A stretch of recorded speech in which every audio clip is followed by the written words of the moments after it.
नमस्कार, मैं हूं आपके साथ अभिषेक। आप देख रहे हैं हमारा विशेष कार्यक्रम छत्तीसगढ़ बात हम साथ। और आज बात छत्तीसगढ़ में नक्सल उन्मूलन और उस पर हो रही सियासत को लेकर। छत्तीसगढ़ के डिप्टी सीएम विजय शर्मा ने कहा है कि छत्तीसगढ़ में नक्सलवाद के खिलाफ जंग अब अपने अंतिम चरण पर है। आने वाले एक दो दिनों में एक आध और बड़े अहम खुलासे हो सकते हैं और ये खुलासा नक्सलवाद की समस्या के ताबूत की अंतिम कील साबित हो सकता है।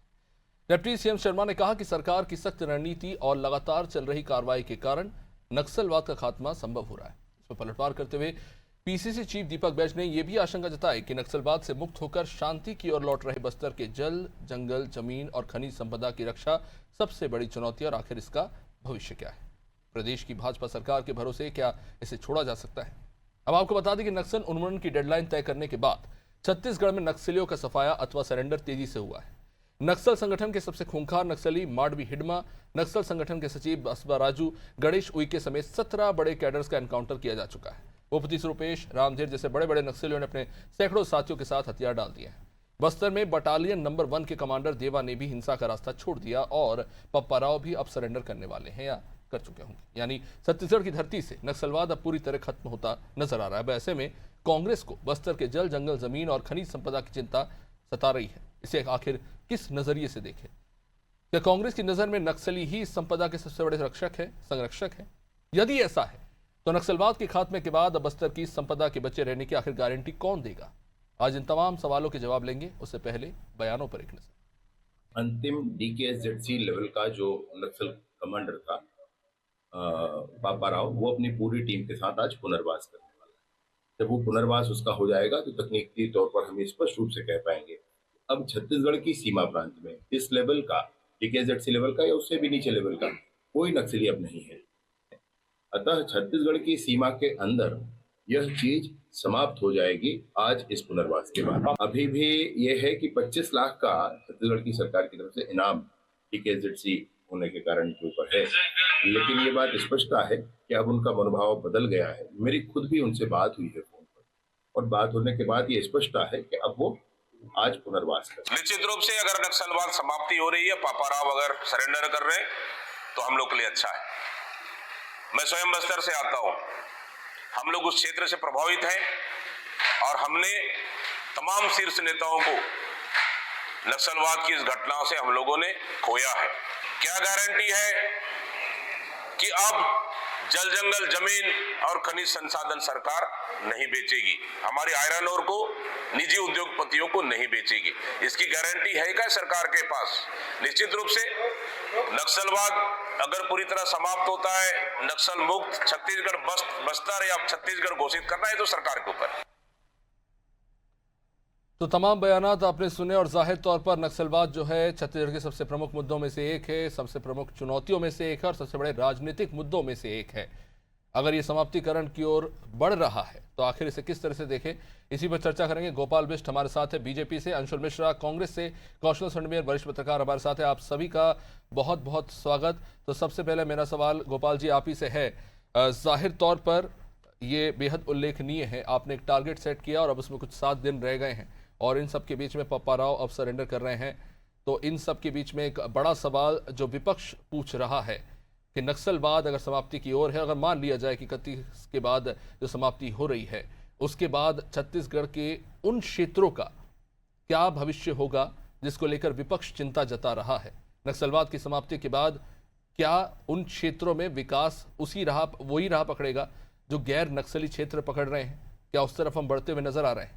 और क्योंकि अपने बयान में विजय शर्मा जी ने यह भी कहा कि आप ये मत सोचिए कि it's a happy new year, कि मतलब 31 मार्च के बाद आप ये मत सोचिए कि ये एक डेडलाइन है, उसके बाद घटनाओं की संभावना है। तो क्या जो आपने डेडलाइन तय की है उसके बाद भी एक आशंका बनी हुई है कि अभी संघर्ष आगे और भी है? आज का दिन बहुत ऐतिहासिक दिन है। एक दुर्दांत नक्सली जो मध्य बस्तर का क्षेत्र जिस प्रकार से नक्सल मुक्त हो गया और दक्षिण बस्तर जो नक्सल मुक्त हो गया, उस दिशा में ये अंतिम कील माननीय आज गृह मंत्री जी ने अपना बयान जो दिया, माननीय विजय शर्मा जी ने, ये वास्तव में पश्चिम बस्तर का बचा हुआ ये दुर्दांत नक्सली अपने साथियों के साथ आज जो सरेंडर किया है सरकार की पुनर्वास नीतियों को लेकर के, ये स्वागत योग्य है। और इस क्षेत्र में आज ये बस्तर डिवीजन क्षेत्र में ये अंतिम मुहर है, ये मान के चले 31 मार्च 2026 को लेकर के जिस प्रकार से हमारे देश के गृह मंत्री ने इस बात का विश्वास एक राष्ट्रीय मंच से दिलाया था कि जितनी तेजी से अन्य जगहों पे विकास कार्य जितनी तेजी से चल रहा है, मैं विश्वास दिलाता हूं उसकी दुगनी तीव्रता से विकास कार्य होगा। यहाँ पे सड़कों से लेकर के हॉस्पिटल से लेकर के स्कूली शिक्षा से लेकर के तमाम विकास कार्य और तेजी से चलेंगे। ऐसा विश्वास देश के सबसे मजबूत और सबसे विश्वसनीय गृह मंत्री ने इस बात का विश्वास दिलाया था। तो मैं भी इस बात को गारंटी के साथ कह सकता हूं कि मोदी जी ने अपने विजन में इस बात को रखा था, उस दिशा में हम लोग बढ़ते हुए जा रहे हैं और निश्चित विकास कार्य तेजी से होगा। लेकिन सवाल यह है कि एक डेडलाइन तय की गई, जाहिर तौर पर कह सकते हैं कि हम इस पर ना जाए कि क्रेडिट किसको दिया जाएगा, लेकिन लगातार बीजेपी से एक रुख देखने को मिला है कि इच्छा शक्ति आपने जताई, काफ़ी आक्रामक रुख रहा। सीधा सवाल यही है कि देखिए, सुरक्षा बलों ने अपने स्तर पर बहुत तेजी से इस पर काम किया है, लेकिन क्या व्यावहारिक कारण है जिसके चलते इतने बड़े बड़े कमांडर बीते 1.5 सालों के अंदर सरेंडर कर रहे हैं? ठीक है, आप कह रहे हैं कि विकास पहुंच रहा है उन तक, इसलिए लोग जो है अब आम जीवन के साथ जुड़ना चाह रहे हैं। बड़ी संख्या में नक्सलियों ने सरेंडर किया है, लेकिन नक्सली कमांडर्स आत्मसमर्पण कर रहे हैं। पप्पा राव का भी अगर हम देख ले तो 1 साल पहले एक बड़ी नक्सली घटना जिसमें हमारे 8 जवान शहीद हुए थे, वो सरेंडर कर रहे हैं। इसके पीछे का कारण क्या है? इससे पहले विपक्ष से पूछूं, मैं जानना चाहता हूं आपसे, क्या बीजेपी से किस तरह से देखती है?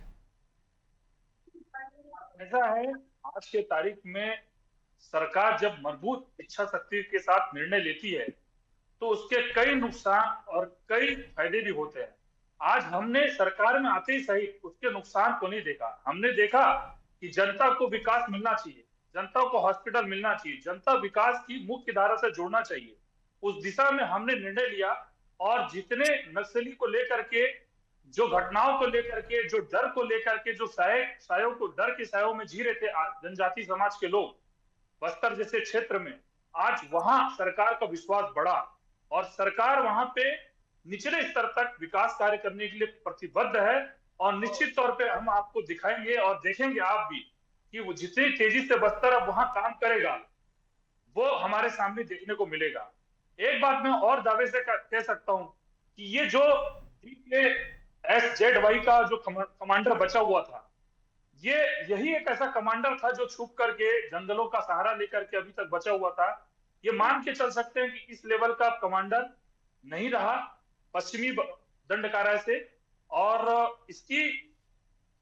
इसके आत्मसमर्पण करने के साथ लगभग सारे नक्सलियों का लगभग सरेंडर की स्थिति हो चुकी है और समाप्ति की ओर यह अंतिम कील है। चलिए ठीक है। अंशुल मिश्रा जी, किस तरह से देखती है कांग्रेस से जब दीपक बैज ये कहते हैं, और ऐसा नहीं है, आपकी पार्टी के तमाम अलग अलग नेता जब भी एक बड़ी उपलब्धि मिलती है, बीजेपी की सरकार इस पर कई उपलब्धियां हासिल हुई जहाँ पे बड़े बड़े नक्सली कमांडर्स ने आत्मसमर्पण किया, बिस्वा से लेकर अब जो हम देख रहे हैं कि कुछ नक्सली मारे गए और अब पप्पा राव सरेंडर कर रहे हैं, तो हमेशा एक स्टैंडर्ड लाइन रही है कि वो सरेंडर कर रहे हैं, बहुत अच्छी बात है, इसका कांग्रेस समर्थन करती है। लेकिन जो खनिज संपदा है, जल जंगल जमीन जिसकी बात है, कि क्या उसकी रक्षा करेगी या उसे निजी हाथों में सौंप दी जाएगी, इसे किस तरह से देखें? क्या कांग्रेस का ये स्टेटमेंट इस तरह से लिया जाए कि नक्सली सबसे बड़े रक्षक या संरक्षक थे इन खनिज संपदाओं के, इन जल जंगल जमीन के, और आपको लगता है कि अब अगर ये नक्सली सरेंडर कर देते हैं तो अब सरकार इतनी परिपक्व नहीं है कि इन संपदाओं की रक्षा करेगी या निजी हाथों को सौंप देगी? इस स्टेटमेंट को किस तरह से ले? अभिषेक जी, तो सर्वप्रथम तो मैं आपको नमस्कार, आपके सारे दर्शकों को नमस्कार, आप मेरे मीडिया में बैठे हुए सभी साथियों को मेरा नमस्कार है। और आपने ये जो स्टेटमेंट कांग्रेस का बताया है, इसे मैं जरा सा आपको विस्तार पूर्वक समझा देना चाहता हूं, क्योंकि भ्रमवाद की राजनीति आज हिंदुस्तान पर चरम पर है, क्योंकि मोदी जी चला रहे हैं मेरे हिंदुस्तान को। जल जंगल जमीन बचाना जो है वो कांग्रेस की पहला नैतिक दायित्व रहा। कांग्रेस नक्सलवाद का दर्द जो है वो कांग्रेस बखूबी समझता है, क्योंकि हमने अपने सीट्स के नेताओं को इसी नक्सलवाद के खिलाफ में खड़े होते हुए, खत्म होते हुए अपनी आंखों से दिखा है। तो जितने भावनात्मक संबंधों से, जितने भावनात्मक तरीके से हम समझ सकते हैं, मैं समझता हूं कि इस सृष्टि में कोई नहीं समझ सकता, पहली बात। दूसरी बात, आपने कहा कि जब नक्सलवाद खत्म हो जाएगा, होने तो दीजिए पहले, हम तो स्वागत करते हैं। छत्तीसगढ़ का नागरिक होने के नाते मैं सर्वप्रथम, मेरी कांग्रेस पार्टी, मेरा हर एक कार्यकर्ता, हमारा कार्यकर्ता इस बात का स्वागत करता है कि छत्तीसगढ़ से नक्सलवाद बखूबी समाप्त होना चाहिए। एक शांत फिजा जो है बस्तर की आबो हवा में पहुंचना चाहिए। लेकिन जो ये पहुंचना चाहिए वह तो एक विषय अलग है, लेकिन उसके पास जो मैग्नीज ओर के पहाड़ हैं, जो आयरन ओर के पहाड़ हैं, जो जंगल जमीन है, जो सुंदर सुंदर वृक्ष हैं, जो अबूझमाड़ के जंगल हैं, जिससे बस्तर की जो छटा है वो पूरे विश्व जगत में प्रख्यात है, वही भी संरक्षित होना चाहिए। कांग्रेस ऐसा समझती है। ऐसा क्यों समझती है? उसके पीछे का बहुत बड़ा कारण है। नगरनार जो है वह बस्तर के सुंदर अंचल के लिए एक जीवनदायिनी का काम करता है, प्लांट है। उस नगरनार में आदिवासियों का प्रथम हक माना गया था, लेकिन नगरनार को आज भी किसी प्राइवेट कंपनी के लिए उसमें बिड में लगा दिया गया। ऐसा क्यों लगा दिया गया? उस बिड में जब प्राइवेट कंपनी को मिल जाता है तो वह प्राइवेट कंपनी एक एमओयू साइन कराती है और वह कहती है कि जो आदिवासियों की जमीन पर यह नगरनार प्लांट को हमने स्थापित किया है, वहां पर एक एक व्यक्ति को सरकारी नौकरी दिया जाएगा और एक बड़ा मुआवजा दिया जाएगा और उसमें सरकारी मदद भी दी जाएगी और उन्हें मुख्य धारा में जोड़ने का काम किया जाएगा। आज इस बात को तकरीबन 4.5 वर्ष हो गए। आज दिनांक तक 1 रुपए उन लोगों के पास आया नहीं है, नौकरी का लंबन अभी तक हुआ नहीं है और वो जो व्यक्ति विशेष है वो आज भी अपनी जमीन को औने पौने दांव पर बैठकर आज भी उनके खिलाफ में खड़े हुए हैं। इसलिए कांग्रेस यह कह रही है कि नक्सलवाद जब शांत हो जाए, हो सकता है, क्योंकि भविष्य के गर्त में कुछ नहीं लिखा है, ये हमें और आपको पता है, हम चाहते हैं कि हो जाए, किसी के भी माध्यम से हो जाए, बीजेपी के भी माध्यम से हो जाए, हमारे इसमें कोई, हम सहस्त्र स्वीकार करना चाहते हैं कि होना चाहिए। लेकिन उसके बाद क्या? आखिर उसके बाद जो अबूझमाड़ के जंगल में एक जो युवा साथी खड़ा हुआ है, क्या उसे मुख्य धारा में जोड़ने का काम होगा? ये जो स्कूल खोलने की बात करते हैं, सरकार हमने स्कूल खोली थी, इनने स्कूल बंद कर दी। हमने बजट बढ़ाया था, इनने बजट आधा कर दिया। जो पीएम श्री स्कूल 350 आने वाली थी, उनमें से 150 भी नहीं आ पाई।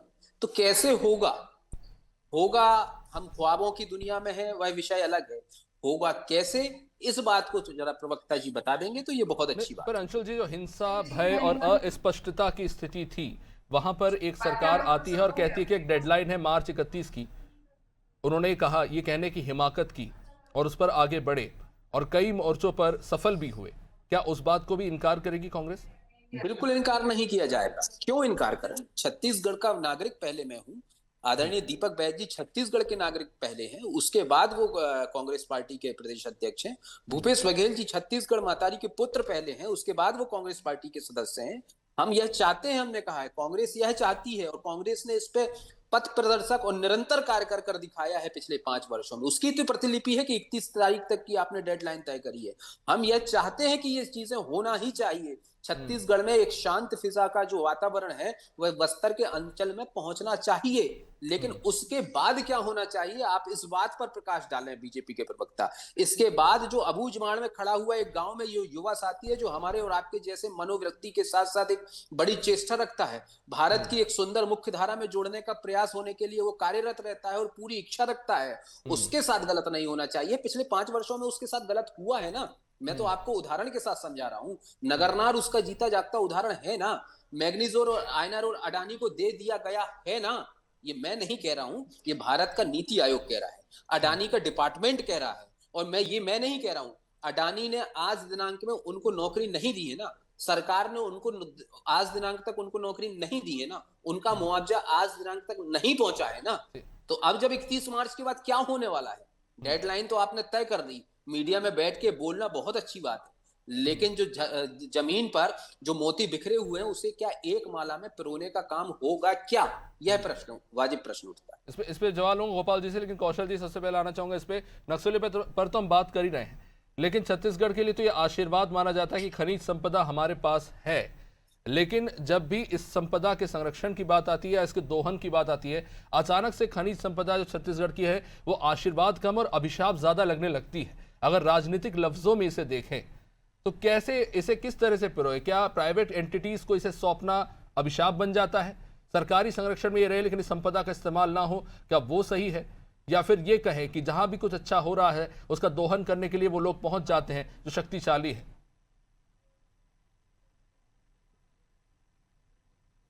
कौशल जी। अभिषेक जी देखिए, निश्चित तौर पर जो नक्सल खात्मे की जो डेडलाइन है लगभग मुश्किल से 7 दिन। मेरी आवाज आ रही है? जी स्पष्ट है, बोलिए।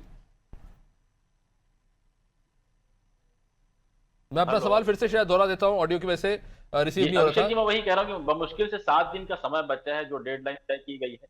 जी नहीं, मैं क्लियर हूँ, मैं बता रहा हूँ। जी जी जो डेडलाइन राज्य सरकार और केंद्र सरकार ने तय की है वो बमुश्किल से 7 दिन का समय बचा है, और सबके सबके मन में यही सवाल है कि 31 मार्च 2026 के बाद बस्तर का स्वरूप कैसा होगा।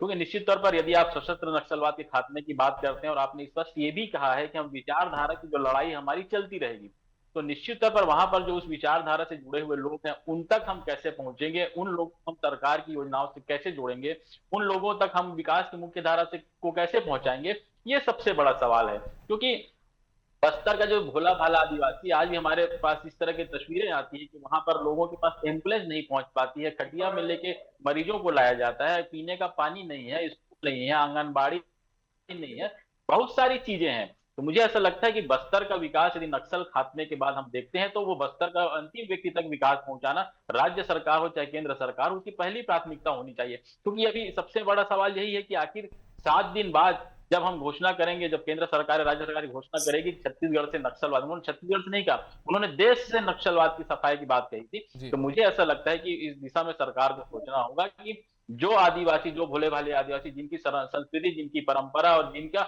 मूल स्वरूप जल जंगल और जमीन है, क्या वो उन तक उनके पास सुरक्षित रह पाएगा। क्योंकि निश्चित तौर पर हम ये चाहते हैं कि जो वहां के आदिवासी वो विकास की मुख्य धारा से जुड़े। क्योंकि हम चांद पर जाने की बात करते हैं, लेकिन वहां पर कई गांव ऐसे जहां तक सड़क नहीं पहुंच पाई है, जहां पर पीने का साफ पानी नहीं है, जहां पर पढ़ने के लिए बच्चों पर किताबें नहीं पहुंची, स्कूल की बात है। मुझे ऐसा लगता है राशन के लिए आपको देखिए 10-10 दिनों तक पैदल चलना पड़ता है। तो इन सब चीजों से मुझे ऐसा लगता है जब तक आप इसका निदान नहीं ढूंढेंगे कि हम वहाँ के जो मूल मूल जो आदिवासी है उन तक हम राशन कैसे आसानी से पहुंचाए, वहाँ के जो बच्चे हम उन तक शिक्षा कैसे पहुंचाए, वहाँ के जो युवा है हम उनका रोजगार कैसे पहुंचाए, इस पर फोकस होकर काम करना होगा। निश्चित तौर पर जो हिंसा का जो खात्मा हो रहा है सबके लिए स्वागत योग्य, और हम भी चाहते हैं कि बस्तर की जो खूबसूरती है वो विश्व पटल पर दिखे। क्योंकि निश्चित तौर पर बस्तर बेहद खूबसूरत है, जब हम कभी जाते हैं तो काफी आकर्षित करता है। लेकिन लोग कहते हैं ना कि जो नक्सलवाद के दंश के कारण वहां पर पर्यटन डेवलप नहीं हो पा रहा है, तो निश्चित तौर पर मुझे ऐसा लगता है कि टूरिज्म को वहां पर एक्सप्लोर करना चाहिए। क्योंकि छत्तीसगढ़ की जो खूबसूरती है, निश्चित तौर पर वहां के जो भोले भाली जो लोग हैं रोजगार से जोड़ना चाहिए। वहां पर जो आप हट बना रहे, वहां पर जो नदी है, वहां पर जो जंगल है, वहां पर जो झरने हैं, उनकी शोभा बढ़ाने की बात होनी चाहिए। वहां के स्थानीय आदिवासी को उनसे हम कैसे रोजगार जनरेट कर सकें, इस पर फोकस होकर काम करना चाहिए, ताकि हमारा जो बस्तर है विश्व के पटल पर न सिर्फ नक्सल खात्मे के लिए जाना जाए, बल्कि वहां की खूबसूरती और वहां के सुंदरता और वहां के जो ब्यूटी है, जो आप देखते हैं बहुत सारी चीजें जो बेल मेटल की जो होते हैं, बस्तर आर्ट जो होते हैं, वहां की जो काफी प्राचीन परंपराएं होती हैं, जो आप देखते हैं बड़े बड़े जब कार्यक्रमों में हम, जब हमारे प्रधानमंत्री आते हैं, राष्ट्रपति आते हैं, जो बड़े जो बाहर से आते हैं, हमको जो जो चीज भेंट करते हैं वो बस्तर की बनी हुई चीजें होती है। तो क्यों ना उसको हम उद्योग का दर्जा दें, उनको हम आगे बढ़ाएं, वहां के लोगों को हम आगे बढ़ाएं, इस पर बात होनी चाहिए। निश्चित तौर पर जो जो डेडलाइन तय की गई और जिस तरह से आज पापा राव का सरेंडर हो रहा है, काफी अच्छी बात है, इसका स्वागत किया जाना चाहिए। और राजनीति, मुझे लगता है कि नक्सल मामले में राजनीति बिल्कुल नहीं होनी चाहिए। इसमें सभी दल, कौशल सभी जी, इस सदस्य बात जो से भी इनकार किया जा चाहते सकता है। हैं कि देखिए छत्तीसगढ़ में आज शांति विजय शर्मा स्थापित जी हो। से जब ये सवाल पूछा गया कि आपने डेडलाइन तय की है, तो बोला कि देखिए डेडलाइन तो हमने तय की, फिर अगले दिन आप पूछेंगे अब अगर एक घटना हो गई तो आप बोलेंगे नहीं आपने तो कहा था कि नक्सलियों का सरेंडर हो गया। इसे इस बात से इनकार नहीं किया जा सकता। गुंजाइश है कि 31 के बाद अगर कोई छोटी मोटी छुटपुट घटनाएं हो भी गई तो भी ये सवाल उठेगा। इसको अगर आम जनता की भाषा में कहा जाए कि अगर आप डेटॉल या साबुन का ऐड भी देखते हैं तो वो कहते हैं कि हम 99% कीटाणु मिटा देते हैं, 1% की गुंजाइश है, वो ऐड में भी दिखा रहे होते हैं। तो वो जो 1% है, क्या उसके आधार पर तो हम ये तय नहीं कर सकते ना कि कौन कितना कामयाब हुआ। और अंशुल जी जो बात करें वो भी गलत नहीं है कि आप कैसे तय करेंगे किसकी भूमिका कितनी रही, कांग्रेस सरकार की कितनी भूमिका रही या बीजेपी सरकार की कितनी भूमिका रही। क्योंकि अंततः हम ये जानते हैं कि नक्सलवाद जो है छत्तीसगढ़ की राजनीति का सबसे बड़ा मुद्दा रहा है, और जाहिर तौर पर इसको लेकर कहीं ना कहीं हमें राजनीति देखने को मिलेगी कौन इसका ज्यादा क्रेडिट लेता है। अभिषेक जी, मुझे ऐसा लगता है कि इसमें जो भी सरकारें आती हैं, कोई भी सरकार हिंसा नहीं चाहती, सभी सरकारें अहिंसा के रास्ते पर चलना चाहती है। और कांग्रेस ने अपने तरीके से काम किया, भारतीय जनता पार्टी अपने तरीके से काम कर रही है। निश्चित तौर पर श्रेय लेने की राजनीति चलती है, क्योंकि आप पॉलिटिक्स में हैं तो इस तरह की राजनीति चलती है। लेकिन जब जैसा कहा कि छुटपुट घटनाएं हो सकती है, तो निश्चित तौर पर वहां पर अभी भी बारूदी सुरंग बिछे हुए हैं। क्योंकि लोगों को नहीं पता है, वहां के किसी व्यक्ति को नहीं पता कि कहाँ कहाँ पर बारूद बिछा हुआ है, क्योंकि आप जी। देखते हैं कई घटनाएं होती हैं जब अचानक विस्फोट होता है, तो ये नक्सलियों को ही पता है, जो नक्सली सरेंडर कर रहे हैं उनको ही पता है। तो सबसे पहला अभियान उनको ये चलाया जाना चाहिए, जो नक्सली सरेंडर कर रहे हैं उनसे तो ये जिस तरह से सर्चिंग अभियान चलता है, जो हमारे सुरक्षा बल के जवान हैं उनके साथ उन नक्सलियों को भी ले जाना चाहिए, और जहां जहां पर बारूदी सुरंग बिछाए हुए हैं, क्योंकि उनको स्पष्ट पता होता है कहां पर सुरंग बिछा है। देखिए कई घटनाएं ऐसी हो चुकी है कि बेहद मारक क्षमता वाले बारूदी सुरंग विस्फोट करते हैं, कई घटनाएं हुई जिसमें हमारे साथ जवान शहीद भी हो चुके हैं, तो उनको पता है कि कहां कहां पर बारूद बिछा हुआ है। तो जी। सबसे पहला मुझे लगता है कि सरकार को इस दिशा में जो नक्सली सरेंडर कर रहे हैं उनसे ये चिन्हांकित कराया जाना चाहिए कि जहां जहां पे बारूद बिछे हुए हों उनको जी। चिन्हांकित कर उन बारूद को निष्क्रिय किया जाए, उनको निकाला जाए, तभी मुझे लगता है कि बस्तर सुरक्षित रह सकेगा, क्योंकि बहुत सारे ऐसी जगह हैं जहां पर इस तरह की चीजें अभी भी बैठी हुई है। और जो विचारधारा की बात राज्य जो सरकार कर रही है कि निश्चित तौर पर नक्सल जो विचारधारा है उसको खत्म करने के लिए काफी समय लगेगा, जब तक आप वहां के लोगों को विकास से नहीं जोड़ेंगे, वो उस विचारधारा को छोड़ने के लिए तैयार नहीं रहेंगे, तो सरकार का प्रयास होना चाहिए कि आपने हथियार तो छोड़ा है, आप विचारधारा को भी छोड़कर सरकार के कंधे से कंधा मिलाकर काम करिए और विकसित छत्तीसगढ़ बनाने में अपना योगदान दीजिए। निश्चित रूप से। गोपाल जी, एक बड़ी इंटरेस्टिंग चीज़ है, इससे पहले भी सवाल उठा था कि जो आत्मसमर्पण कर रहे हैं पुनर्वास के लिए जो नक्सली जा रहे हैं उन्हें मोबाइल फ़ोन क्यों दिया जा रहा है, पत्रकारों ने सवाल किया था। तो विजय शर्मा जी ने एक बात कही थी कि देखिए उनको भी पता चलना चाहिए कि दुनिया कहाँ पहुँच गई, आज समय कहाँ पहुँच चुका है, और उन्हें भी इसके साथ जुड़ना चाहिए। इसी कहीं ना कहीं इसी उद्देश्य के साथ मोबाइल फ़ोन दिया जा रहा है। इससे एक और चीज़ भी निकल कर सामने आती है कि देखिए आप भले ही आप विपक्ष को कहे कि नक्सलवाद को लेकर आपकी सरकार ने बहुत अच्छे से काम किया, इस बात से इनकार भी नहीं करना चाहिए, लेकिन एक और बात भी आपको माननी पड़ेगी, मॉडर्न एम्यूनिशन जिस तरह से डेवलप हुआ है, जिस तरीके से आज नक्सलियों की ट्रैकिंग हो रही है एडवांस एम्यूनिशन के साथ, वेपनरीज के साथ, पहले उतनी सक्षम नहीं थी, तो कहीं ना कहीं उसका भी लाभ मिला है। निश्चित अभिषेक जी, आपकी बात से मैं 100% सहमत हूं। और जो पुनर्वास नीति के तहत जो नक्सलियों ने आत्मसमर्पण किया है उनको टेक्नोलॉजी से जोड़ा जा रहा है, उनको विकास से जोड़ा जा रहा है, उनको शिक्षा से जोड़ा जा रहा है, उनको स्वास्थ्य से जोड़ा जा रहा है, तो ये तो स्वागत योग्य है। हमारे प्रदेश के गृह मंत्री ऐसे दुर्दांत नक्सली क्षेत्र में 22 से निकल रहे हैं और आगरा गांव वालों से, उनके परिजनों से संपर्क करके उनको मुख्य धारा में लाने का प्रयास कर रहे हैं। मैंने अपने जीवन काल में आज तक कभी ऐसे राजनीतिक किसी व्यक्ति को कभी ऐसा प्रयास करते हुए नहीं देखा, जो आज प्रदेश की गृह मंत्री विजय शर्मा जी ने लगातार ऐसे बीहड़ क्षेत्रों में जाकर के उनके परिजनों से मिलकर के उनको मुख्य धारा में लाने का प्रयास कर रहे हैं, ये संवाद करने का प्रयास कर रहे हैं, एक ये प्रयास कर रहे हैं कि उनमें विश्वास बने, इस बात का विश्वास बने कि यदि वो मुख्य धारा में आएंगे तो उनको अपनी बात रखने का, अपनी चीजों को रखने का मंच मिलेगा, अवसर मिलेगा। तो ऐसे तमाम बातों को अगर हम करेंगे तो निश्चित ही कहीं ना कहीं हमको ऐसा लगेगा कि एक ऐतिहासिक कदम सरकार, भारत सरकार और छत्तीसगढ़ सरकार और सब सीमावर्ती लगे हुए सरकार मिलजुल करके संयुक्त तत्वाधान में बहुत अच्छा कार्य किए हैं। और सबसे बड़ी बात, एक समय थोड़ा सीमित है, अंशुल जी कुछ कहना चाह रहे हैं, जल्दी से अंशुल जी।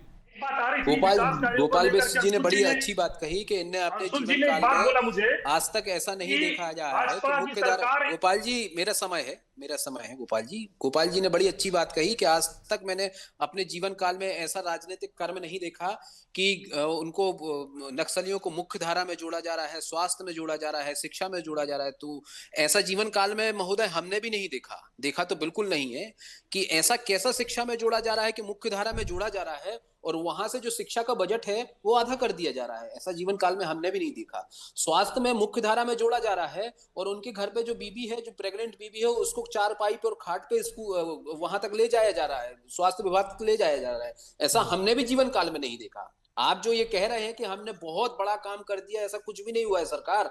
आपने वहां पे पीएम श्री स्कूल जो छत्तीसगढ़ को 350 मिली थी, आज दिनांक तक कुछ काम नहीं हो पाया, ये हमने भी अपने जीवन काल में नहीं देखा है। आत्मानंद इंग्लिश मीडियम स्कूल जो वहां खुली थी उसे बंद करने का काम ऐसा हमने भी अपने जीवन काल में नहीं देखा। और जो वहां पे मैग्नीज और आयरन ओर और नगरनार प्लांट को बेचने का काम हो रहा है, ऐसा हमने भी अपने जीवन काल में ऐसा नहीं देखा। ऐसा पता नहीं, ऐसा उप मुख्यमंत्री जी को ऐसा कौन सा ब्रह्मांड से कैसा आशीर्वाद मिल गया है कि नक्सलियों का खात्मा करते करते जो सीधे आदिवासी भाई हैं, जो सज्जन आदिवासी भाई हैं, उनका हक खारने का अधिकार किसने दे दिया? क्या मोटा भाई ने दे दिया कि नरेंद्र मोदी जी ने दे नहीं, दिया? लेकिन अंशुल जी, आप भी तो लगातार आपकी पार्टी आरोप लगाते रही कि संवेदनशील नहीं है, जो नक्सली आत्मसमर्पण करना भी चाहते कहीं ना कहीं वो भी शिकार हो जाते हैं। अब पप्पाराव जैसे ऐसे नक्सली सरेंडर कर रहे हैं जिन पर 1 साल पहले इतनी संगीन अपराध जो उन्होंने किया है, 8 शहीद हुए थे, उनको भी मौका दे रहे हैं, तो कहीं ना कहीं वहां दिखता है कि सरकार की प्राथमिकता यह है कि जल्द से जल्द ये हिंसा समाप्त हो, भले ही कहीं ना कहीं हमें थोड़ा बहुत समझौता करना पड़े। महत्वपूर्ण प्रश्न आपने उठाया। यहाँ पर गंभीर रूप से 2 विषय है, एक है नक्सलवाद और दूसरा है सामान्य आदिवासी तबका, जो नक्सलवाद को खत्म करते करते अपनी राजनीतिक रोटियां सेकते सेकते जो सामान्य आदिवासी तबका। जी चलिए, माफी चाहूंगा, मुझे इस चर्चा को यहीं पर रोकना पड़ेगा। बहुत बहुत धन्यवाद आप सभी का, बहुत बहुत शुक्रिया गोपाल जी, अंशुल जी, कौशल सरणबीर जी, बहुत शुक्रिया आप सभी का इस चर्चा में जुड़ने के लिए। तो देखिए, एक तरह से कह सकते हैं कि पप्पाराव के सरेंडर के बाद कहीं ना कहीं एक उम्मीद की जा रही है, एक उम्मीद की किरण जागी है कि नक्सलवाद का खात्मा न सिर्फ छत्तीसगढ़ में बल्कि पूरे देश में होने जा रहा है, हम ये उम्मीद कर रहे हैं। और कहीं ना कहीं एक और उपलब्धि से एक तरह से देख सकते हैं कि एक बड़ा नक्सली कमांडर जो है पुनर्वास नीति के तहत आम जीवन से जुड़ने जा रहा है और कहीं ना कहीं बस्तर के लिए एक बड़ी राहत की खबर है। खैर, देखना होगा कि आने वाले समय में बस्तर विकास की किस राह पर आगे बढ़ता है। आप देखते रहिए अनादि टीवी। नमस्कार।